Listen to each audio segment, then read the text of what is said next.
previous protocols because the night is far gone and get straight to it. I would first of all like to thank all of you gathered here and all the other regions and those at home who are keeping vigil with us, because I recognize and I accepted a long time ago that he wasn't just my father, and we've always shared him with everybody else. And so if we are here today, we are here mourning not just our father, but the father of many.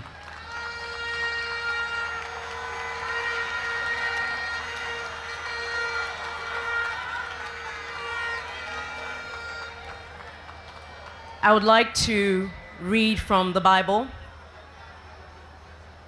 a couple of verses that came to me as I was told that I needed to come here and speak.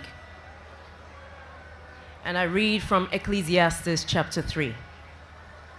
For everything there is a season and a time for every purpose under heaven, a time to be born and a time to die, a time to plant and a time to pluck that which is planted, a time to kill and a time to heal, a time to break down and a time to build up, a time to weep and a time to laugh, a time to mourn and a time to dance, a time to cast away stones and a time to gather stones together, a time to embrace and a time to refrain from embracing, a time to seek and a time to lose, a time to keep and a time to rend, and a time to sow, a time to keep silence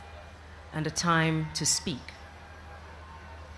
a time to love and a time to hate, a time for war and a time for peace. What profit hath he that worketh in that wherein he laboureth? I have seen the travail which God hath given to the sons of men to be exercised therewith. He hath made everything beautiful in his time.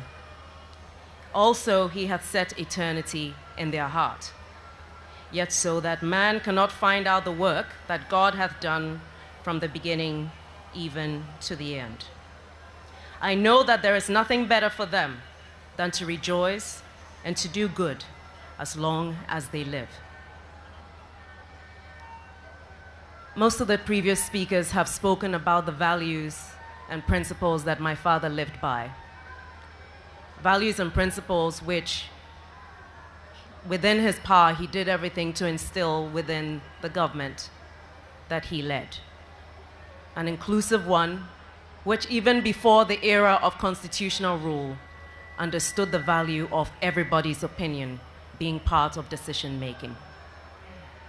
As we stand here today to honor his memory, I will leave you with a quote from my father. We often get lost in the games of politics and often forget our North Star should be our principles, values, and kindness to one another. We often get lost in the games of politics and often forget that our North Star should be our principles, values, and kindness to one another. In many ways, this is summed up by the golden rule, that we treat each other as we would love to be treated. I pray that as we enter this period towards the election on the 7th of December, that we let these values live within us and we absolutely protect what we have as a nation, because that is how we will honor his memory. I thank you and God bless you all.